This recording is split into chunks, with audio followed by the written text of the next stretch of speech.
नहीं। जो व्यक्ति बड़ा से बड़ा पाप कर्म करके अगर प्रेत योनि में चला जाता है और उसके नाम से अगर श्रीमद् भागवत कथा कराया जाए तो उसे प्रेत योनि से भी छुटकारा मिलेगा। यह कथा हम रात्रि की कथा में बता दिए थे। आज के कथा में वेद व्यास जी ने सबसे पहले मंगलाचरण किया, सत्य का वंदना किया, क्योंकि संसार में सत्य से बढ़कर के कुछ नहीं है। इसलिए वेद व्यास जी ने श्रीमद् भागवत में सत्य का प्रतिपादन किया। जन्माद्यस्यतोन्मया तरसार्थी विद्या स्वराट आकेन ब्रह्मा हृदये आदि कवये मोहयन्ति जत सूरया तेजो वारिमृदां जता विनिमयो यत्र त्रिसर्गे मृषा अधाम्नास्ति न सदा निरास्तकुहकं सत्यं परं धीमहि। वेद व्यास जी ने बड़ा सुंदर लिखा कि जिस परमात्मा की इच्छा शक्ति से पूरा विश्व प्रपंच बना हो, पूरे संसार को चलाने वाले परमात्मा है, वही बनाते हैं, वही पालन करते हैं और वही अंत का प्रलय है। तीनों काम परमात्मा ही करते हैं। वह परब्रह्म हिरण्यगर्भ है, बल्कि ब्रह्मा जी को जिसने स्वयं प्रतिपादन किया, जिसने ब्रह्मा का निर्माण स्वयं किया, उसे स्वराट कहते हैं। और उस परमात्मा की अधिष्ठात्री जो सत्ता है के वजह से सत्य व्रत प्रतीत होती है, क्योंकि वह सत्य है। परमात्मा ही एक सत्य है इस संसार में, बाकी सब बेकार। अगर कोई सत्य है तो परमात्मा का नाम ही सत्य। इसलिए वेद व्यास जी ने लिखा है कि सत्यम परम धीमहि, कि मैं सबसे पहले सत्य की वंदना करता और सत्य की हम वंदना करते हैं। वेद व्यास जी ने सत्य का ही वंदना क्यों की, क्यों सत्य को लिखा?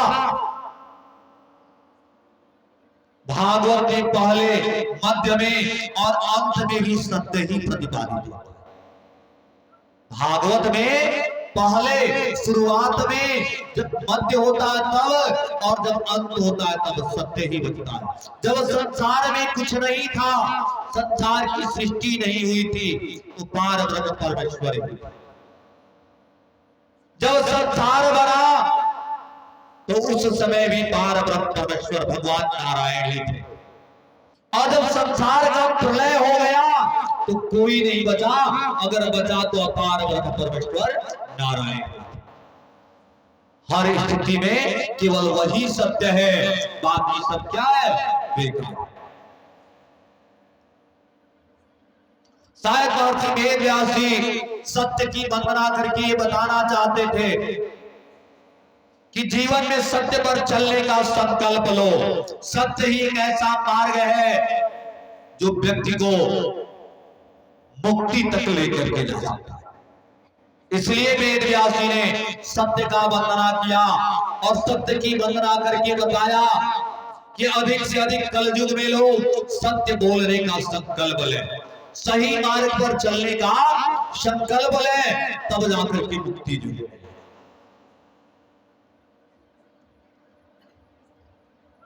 तो शिव पूजा भी सार्थक है। आप दिन भर शिव जी की पूजा करते हैं, मंदिर में दिन भर पूजा करते हैं, एक सत्य के रास्ते पर सत्य नहीं बोलते तो अब पूजा आपका बेकार, उस पूजा करने से कोई फायदा नहीं। सत्य ही नारायण है और नारायण ही सत्य है, क्योंकि तुलसीदास जी ने मानस में लिखा है कि धर्म न दूसरा सत्य समाना, आगम निगम पुराण बखाना। बड़ा सुंदर मानस में गोस्वामी जी ने लिखा है कि संसार में अगर कोई धर्म है तो वह सत्य है। सत्य रास्ते पर चलो, सत्य बोलो, उससे बड़ा कोई धर्म जो है। और हमारे महर्षि वेद व्यास जी ने भी लिखा है कि असत्याद पराय धर्मो, झूठ बोलने से बड़ा कोई अधर्म नहीं और सत्य बोलने से बड़ा कोई धर्म नहीं। इसलिए यह श्रीमद् भागवत बताता है कि व्यक्ति को अपने जीवन में संकल्प लेना चाहिए कि अधिक से अधिक सत्य बोलो, सही मार्ग पर चल सके। यही जो है सबसे बड़ा धर्म है, यही जो है मुक्ति का सबसे बड़ा साधन।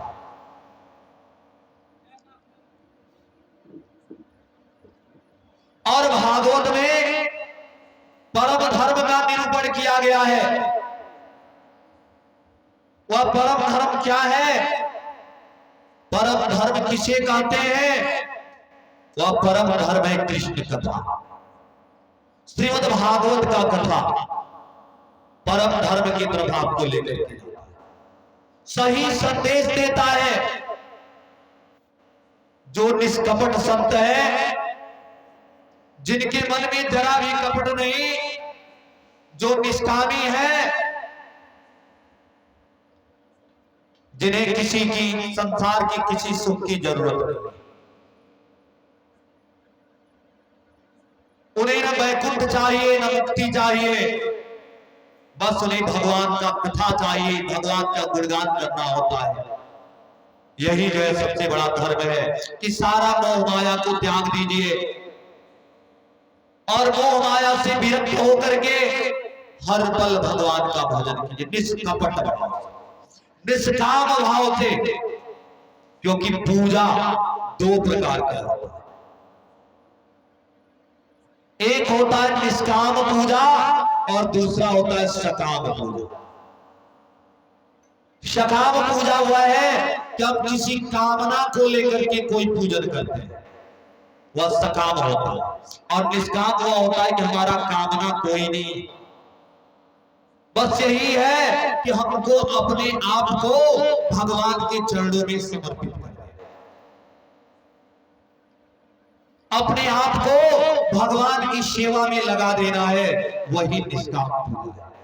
और सबसे बड़ा पूजा वही है।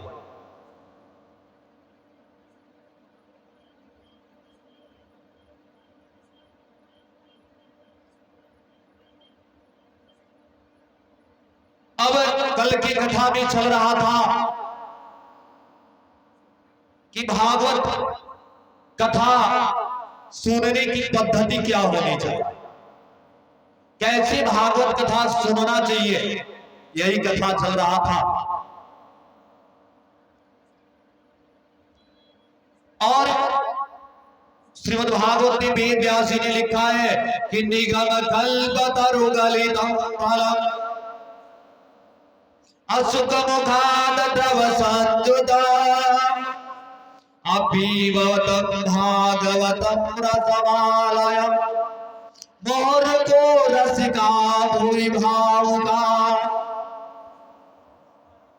कि वेद जो है वृक्ष है और श्रीमद् भागवत उसका फल है। और ऐसा फल है कि जिस फल को सुखदेव जी महाराज जो है पृथ्वी पर ले गए, सुखदेव जी के द्वारा वह मृत्युलोक में लाया है। सबसे पहले मृत्युलोक में यह कथा सुखदेव जी ने राजा परीक्षित को सुनाया।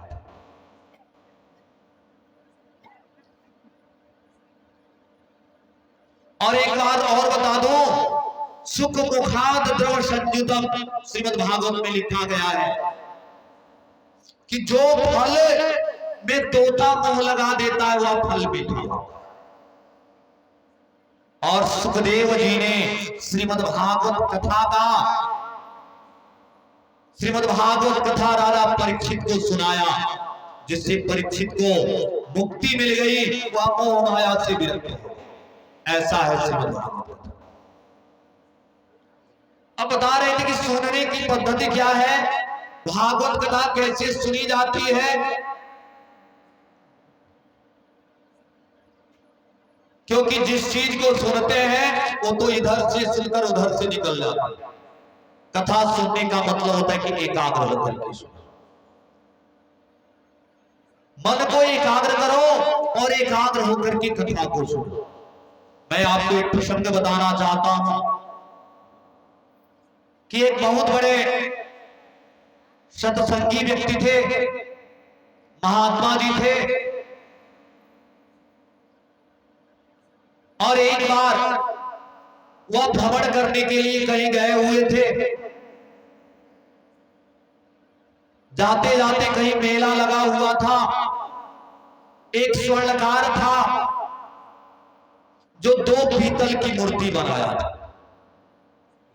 पीतल की 2 मूर्ति बनाया था, दोनों का वजन आधा किलो था, बनावट भी एक जैसे ही था, और तैयार करके वह बाजार में जो है प्रदर्शनी में लगा दिया। प्रदर्शनी में लगा दिया था।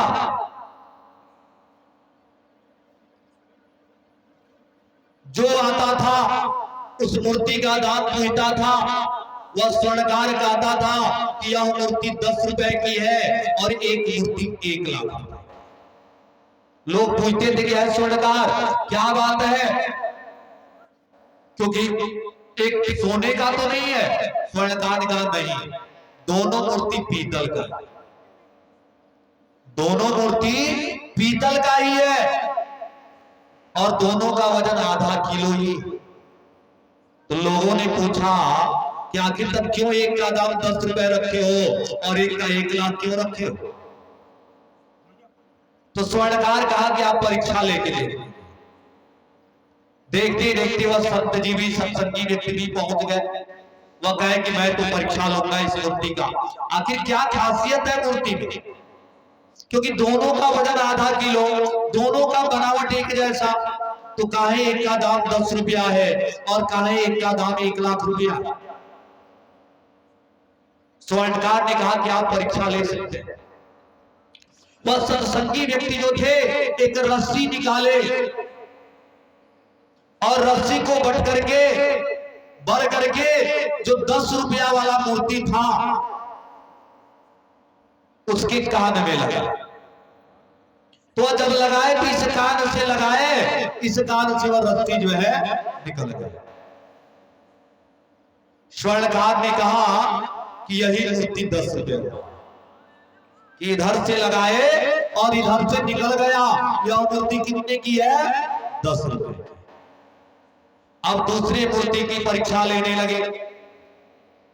उसके कान में जब रस्सी डालते गए डालते गए डालते गए, पता ही नहीं चल रहा था रस्सी कहां जा रहा,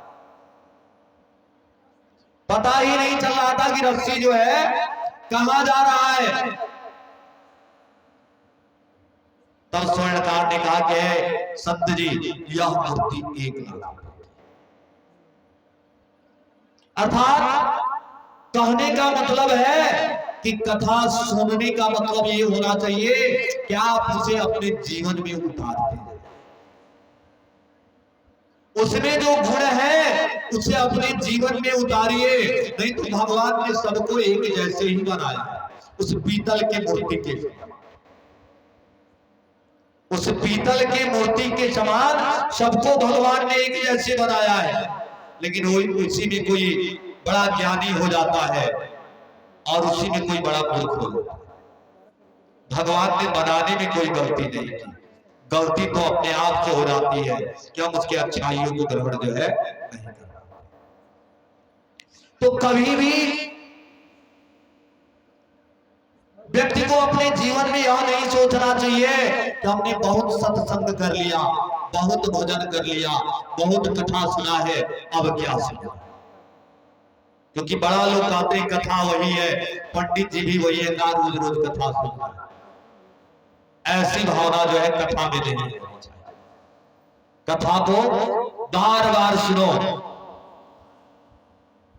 मानस में गोस्वामी जी ने लिखा है कि रामचरित जय सुनत अघाई, अरस विशेष नाती नाही,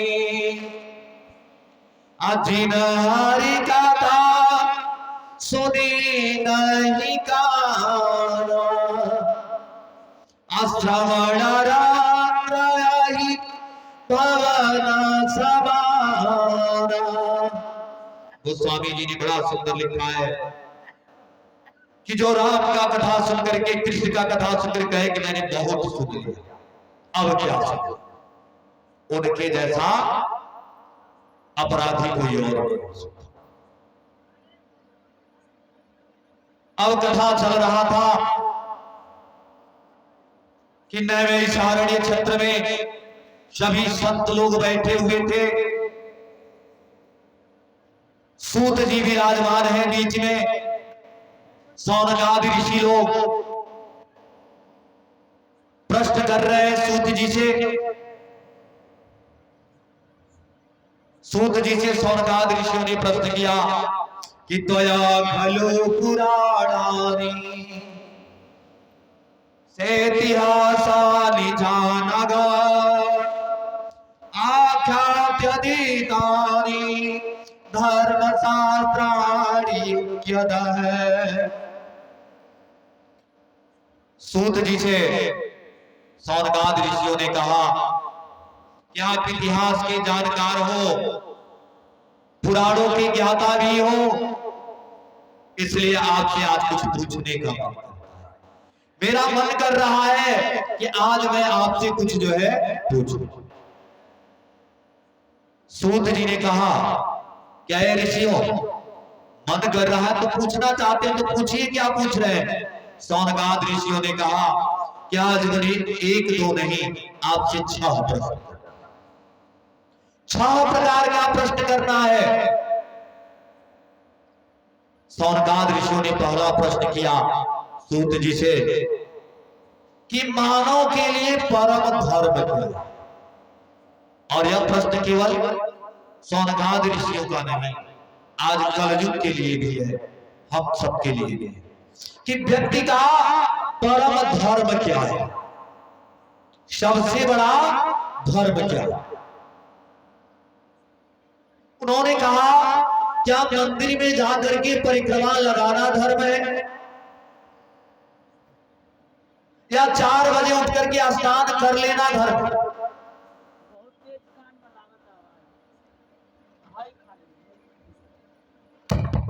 आखिर धर्म है क्या, परम धर्म क्या है, इस प्रश्न का उत्तर दो। दूसरा प्रश्न सौनकादि ऋषियों ने किया कि मंदिर में जब हम पूजा करने जाते हैं तो बड़ा विचित्र बात हो रहा है कि हम पूजा किसकी करें। कोई कहता है भगवान विष्णु बड़े हैं, कोई कहता है शिव जी बड़े हैं, कोई कहता है दुर्गा माता की पूजा करो, कोई कहता है हनुमान जी की पूजा करो। आखिर हम पूजा करें किसकी? क्योंकि जब भी मंदिर में जाते हैं तो यह समस्या आ जाती है, बड़ा विचित्र बात है। सूत जी से ऋषियों ने कहा किस प्रश्न का भी उत्तर। तीसरा प्रश्न उन्होंने पूछा कि वेद में परमात्मा को अजन्मा कहा गया कि वह कभी जन्म नहीं लेता, और जब जन्म नहीं लेता तो राम बन के कैसे आया, वह कृष्ण बन करके कैसे आया जब वह अजन्मा है, जब जन्म लेता ही नहीं तो उसका वह आया था। और चौथा प्रश्न सौनकाद ऋषियों ने किया कि कोई कहता है कि भगवान का 10 अवतार, कोई कहता 24 अवतार हुआ, और कई लोग तो कह देते हैं हरि कथा, हरि अनंत, हरि कथा अनंत, कि हरि भी अनंत है और उनकी कथाएं भी अनंत। तो आखिर कितना अवतार हुआ, इसके बारे में बताओ। और पांचवा प्रश्न उन्होंने पूछा, क्या है सूत जी, वक्ता वही श्रेष्ठ है जो प्रश्न का उत्तर संक्षिप्त में दे, कम समय में अधिक से अधिक बात बता करके जो है। तो हमने प्रश्न बड़ा किया है, इसलिए आप कम समय में हमें समझाने का प्रयास करें। और छठवां प्रश्न शौनकादि ऋषियों ने किया उनसे कि भगवान जब अपनी लीला को संपन्न करने के लिए आए और श्री कृष्ण ने जब अवतार लिया, और अवतार लेते समय गोविंद ने कहा कि हमें पृथ्वी का भार उतारे। स्वयं भगवान ने गीता में भी कहा था कि परित्राणाय साधूनां अविनाशाय च दुष्कृतां अधर्म संस्थापनार्थाय संभवामि युगे युगे। उन्होंने गीता में स्वयं कहा था कि जब जब धर्म खत्म हो जाएगा, सज्जनों की अवहेलना होगी, तब तक मैं अवतार लेकर के।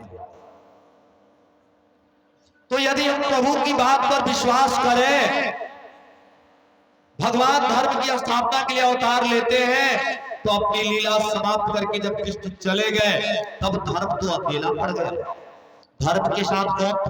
क्योंकि वह तो चले गए, उनकी लीला समाप्त हो गई। कृपया करके शौनकादि ऋषियों ने कहा सूत जी से, क्या आप 6 प्रश्नों का उत्तर हमें दीजिए।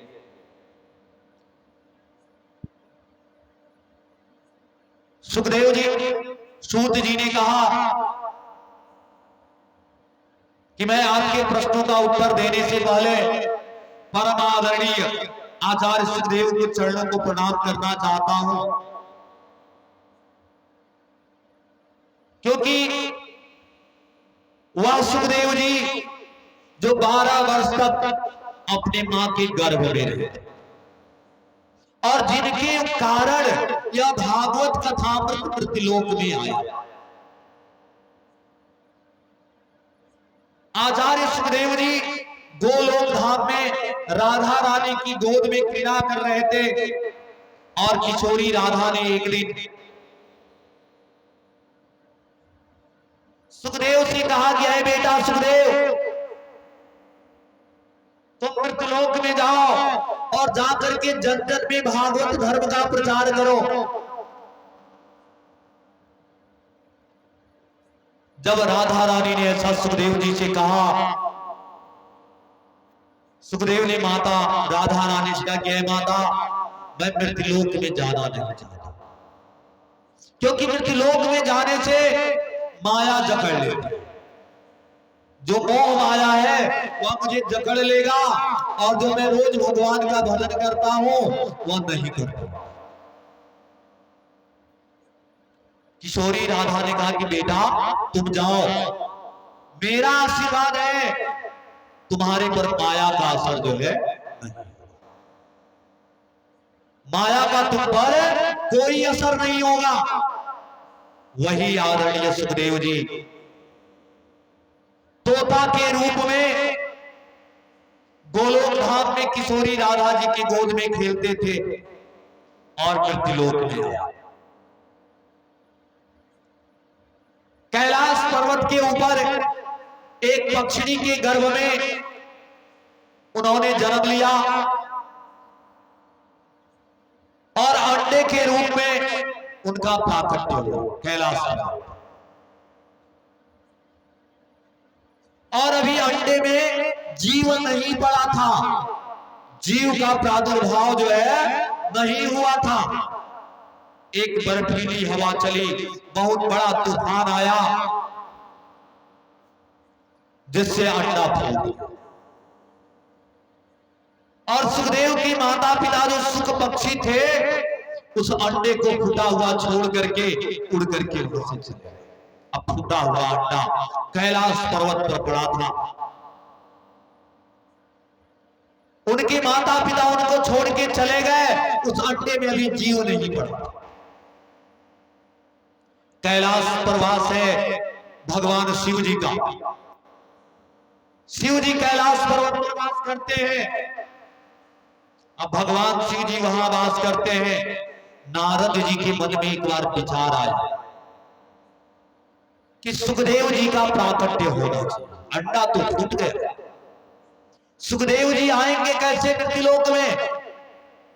नारद जी ने सोचा कि लग रहा है कि हमको ही अब कोई उपाय करना,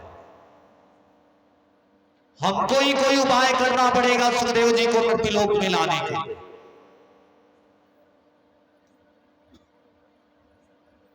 नारद जी बड़े विचित्र संत हैं।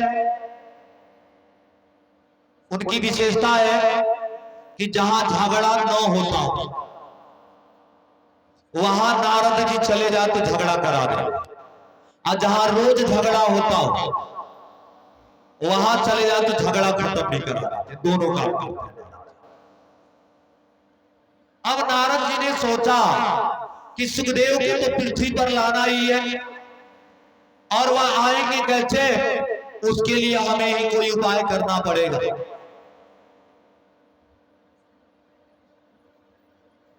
अब नारद जी ने सोचा कि हम एक बार भगवान विष्णु और माता लक्ष्मी में झगड़ा करा चुके, ब्रह्मा जी और सरस्वती जी में मैं झगड़ा लगा चुका, और सुखदेव जी को लाना है, इसलिए मुझे कैलाश पर्वत पर चलना।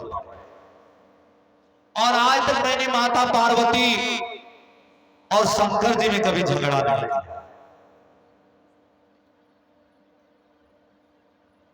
अब नारद जी यही सोच करके सीधे चल दिए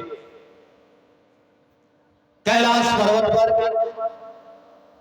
कैलाश पर्वत पर जब गए तो शंकर जी समाधि में तप कर रहे थे, समाधि स्थित। नारद जी ने सोचा कि समय बड़ा अच्छा है, शिव जी तपस्या कर रहे हैं, माता पार्वती घर में अकेली, अब हमको चलना चाहिए। वहां से सीधे वह पार्वती जी के पास गए। पार्वती जी ने जब नारद जी को देखा, उनके स्वागत में खड़ी हो गई, कही कि हे नारद, बड़े दिनों बाद तुम्हारे दर्शन हुए, तुम क्यों नहीं आते हो? कहां रहते हो कि तुम्हारा दर्शन नहीं होता है? बड़ी कृपा की माता पार्वती। पार्वती ने कहा कि आपकी बड़ी कृपा हुई कि आप मेरे घर आए। आसन दिया, लड्डू दिया, भोग लगाओ। पार्वती जी ने कहा कि हे नारद जी, मैंने बहुत दिनों से आपको देखा नहीं है, आप कहां रहते हैं? नारद जी बोले, क्या है माता, हम संसार में किसी के घर जाना छोड़, किसी के घर आना जाना हमने छोड़ दिया है, आना जाना बंद कर दिया। पार्वती बोली, क्यों, काहे छोड़ दिए आप? नारद जी बोले, क्या बताऊं माता, इस संसार के लोगों में बनावटी प्रेम है, दिखावटी प्रेम करते हैं संसार के लिए। दुनिया में जो भी जिसमें प्रेम करता है माता, बनावटी प्रेम, कोई किसी से दिल से प्रेम नहीं करता। मानस में गोस्वामी जी ने लिखा है कि सुर नर मुनि सब किया हरि, असारा तला करही सब प्रीति। कि संसार में है माता, लोगों का प्रेम सच्चा नहीं, दिखावटी हो गया है। पार्वती जी बोली, अब तो मैं आपसे क्या बोल सकती हूं, मेरे पति तो मुझसे बड़ा प्रेम करते हैं, उनके अंदर तो थोड़ा भी दिखावटी नहीं है। मुझसे बड़ा प्रेम करते हैं मेरे पति। नारद देव अपना काम शुरू कर दिए थे।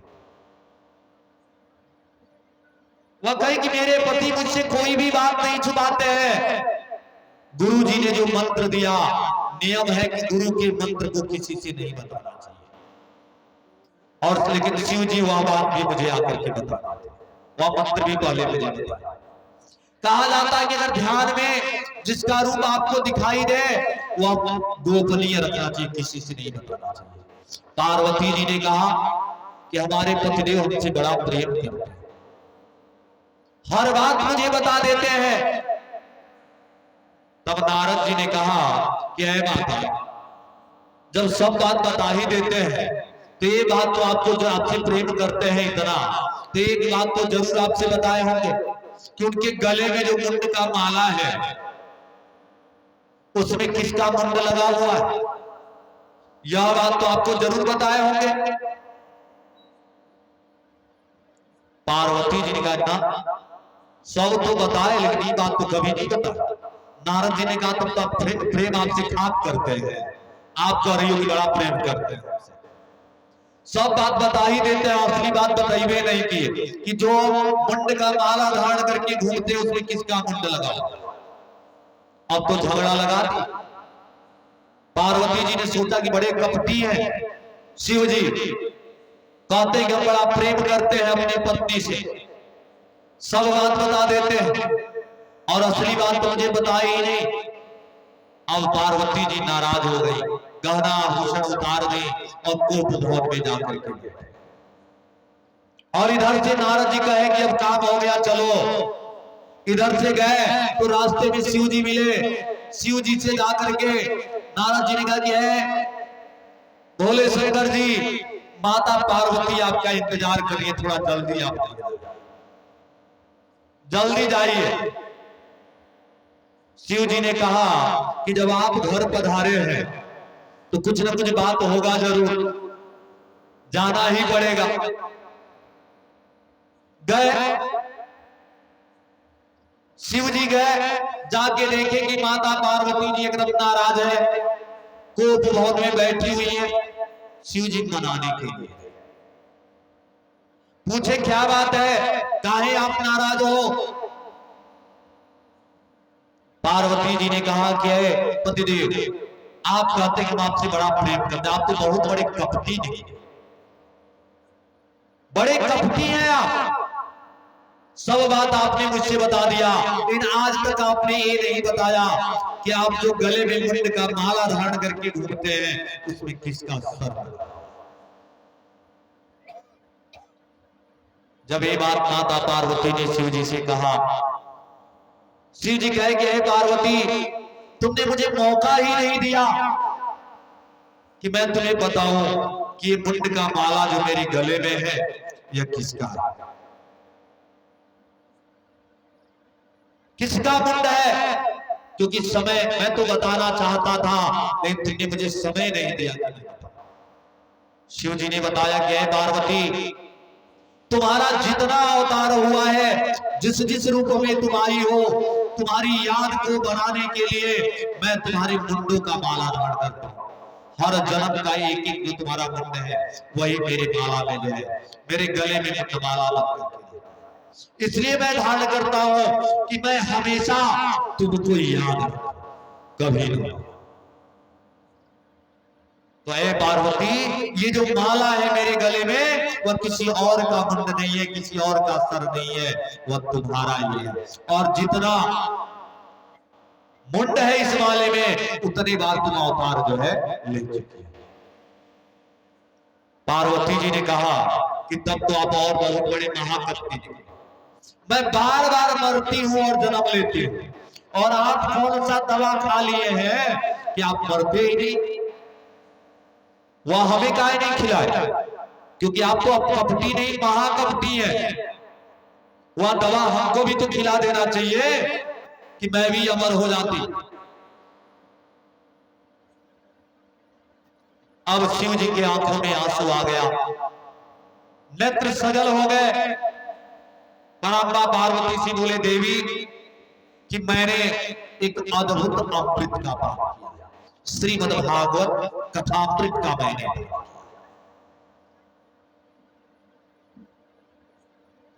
वह अमृत का पान करने जो व्यक्ति पान कर लेता है उसका जन्म नहीं होता और कभी उसकी मृत्यु जो है नहीं होती। जन्म और मरण के चक्र से उसे छुटकारा जो है मिल जाता। माता पार्वती चरणों में गिर करके बोली कि वो अमृत आप मुझे भी पिलाएं। भगवान शिव ने कहा कि अगर आपको भागवत कथामृत सुनना है तो 3 विधान है। कथा सुनने का 3 नियम है। पहला कि भागवत का कथा सम्मुख बैठ करके सुनना, सामने पीछे बैठ करके कथा जो है नहीं सुनना। दूसरा, भागवत कथा के बीच में उठना नहीं चाहिए। और तीसरी बात कि भागवत कथा में सोना नहीं चाहिए। वह कहे कि हे देवी, मैं तुमको भागवत कथामृत सुनाऊंगा, लेकिन एक बात है कि जब मैं कथा सुनाता हूं तो नेत्र बंद करके सुनाता हूं, मेरा आंख बंद रहता है। और आप सुन रही हो कि नहीं यह मुझे कैसे पता चलेगा? इसलिए आपको बीच बीच में हो शब्द जो है करते हैं। अब भगवान भोलेनाथ आंख बंद करके कथा सुनाने लगे। माता पार्वती कथा सुनने लगी, हो शब्द कर रही थी। कथा चल रहा था। पहले दिन का कथा समाप्त हुआ तो जो अंडा फूट चुका था वह अंडा साबुत। पहले दिन की कथा समाप्ति पर अंडा जो था वह साबुत। अविश्राम गति से कथा चल रहा था। दूसरे दिन का कथा जैसे ही समाप्त हुआ उस अंडे में जीव का प्रादुर्भाव, उसमें जीव आ गया। तीसरे दिन की कथा, चौथे दिन की कथा चलता रहा। चौथे दिन का कथा जैसे ही समाप्त हुआ अंडा फूट गया और उसमें से तोता, एक छोटा सा तोता का बच्चा था। अब अंतिम दिन का कथा चल रहा था। 7वें दिन का कथा में बता रहे थे कि उद्धव जी योगेश्वरों को उपदेश करने जा रहे हैं। तब तक माता पार्वती को नींद आई। माता पार्वती सो गई। तोता ने सोचा कि माता तो सो गई, और शिव जी जान जाएंगे कि माता पार्वती सो गई तो कथा को बंद कर देंगे, कथा को मैं पूरा नहीं सुन पाऊंगा। इसलिए अब तोता हो शब्द कर दे, पीछे बैठे, कथा चल रहा है। शिव जी समझ रहे हैं कि पार्वती जी सुन रही है, पार्वती जी सो गई है, और तोता जो है हो शब्द जो है कर रहा है। कथा जैसे ही समाप्त हुआ और जैसे ही जयकारा लगवाया शिव जी ने, जब जयकारा लगा तो पार्वती जी का नींद खुला। पूछी क्या हुआ उद्धव जी, योगेश्वर को क्या कहे? शिव जी ने कहा कथा तो खत्म हो गई, सारा कहानी खत्म हो गया। आप पूछ रही हो कि योगेश्वरों को उद्धव जी ने क्या उपदेश दिया?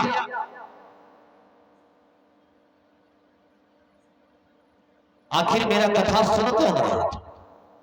हो शब्द बोल कौन रहा था?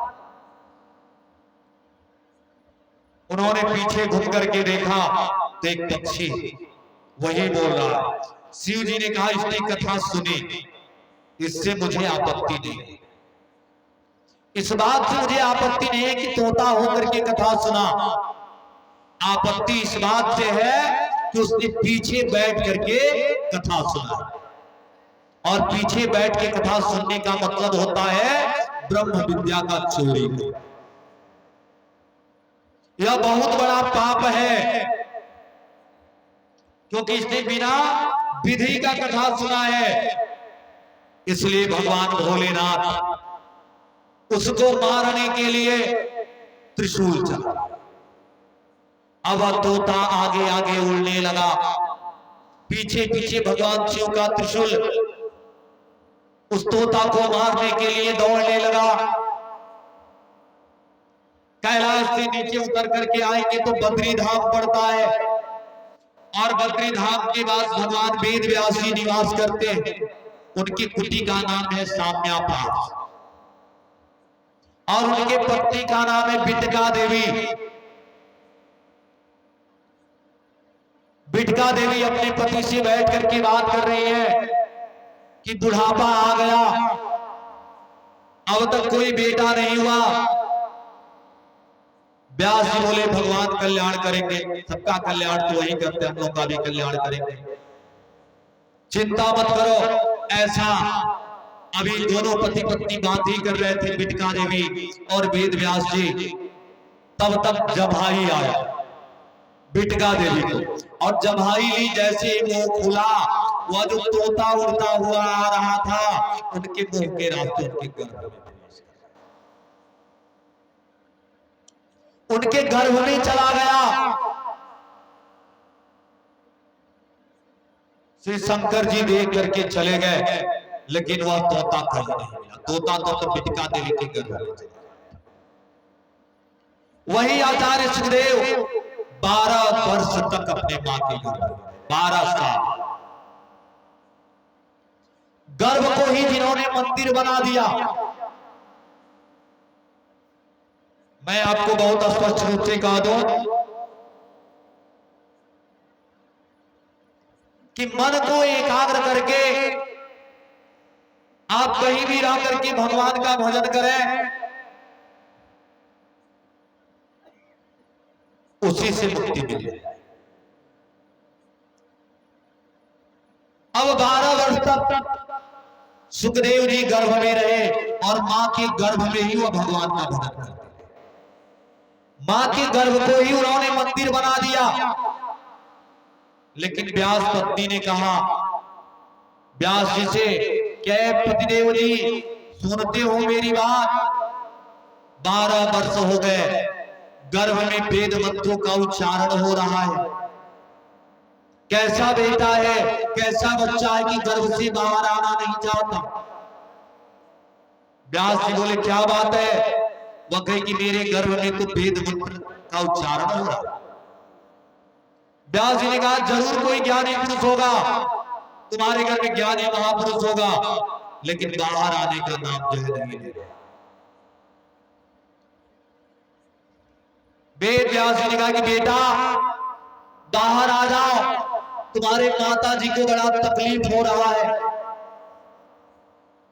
सुखदेव जी ने कहा यह पिताजी मैं बाहर नहीं आऊंगा, क्योंकि जैसे ही बाहर आऊंगा मोह माया मुझे जो है जकड़ लेगा, और जो मैं भगवान का भजन करता हूं जो है नहीं। सुखदेव जी ने वेद व्यास जी ने नहीं बेटा तुझे मोह माया नहीं जकड़ेगा। सुखदेव जी ने कहा नहीं, मैं आपकी बात पर विश्वास नहीं करूंगा, क्योंकि भगवान विष्णु का जो माया है वह बड़ा विचित्र है। माया का पार पाना किसी के बस की बात नहीं है। माया मोह में सब लोग जकड़ जाते हैं। अगर मायापति भगवान विष्णु आकर के स्वयं कहे तब मैं गर्भ से बाहर। अंततः भगवान नारायण को आना पड़ा, और आकर के उन्होंने सुखदेव जी से कहा कि सुखदेव तुम गर्भ से बाहर आ जाओ, तुम्हारे ऊपर मेरे माया का कोई असर जो है कोई असर नहीं होगा मेरे माया का। और तब जाकर के सुखदेव जी का प्रादुर्भाव हुआ। बोलिए सुखदेव जी महाराज की।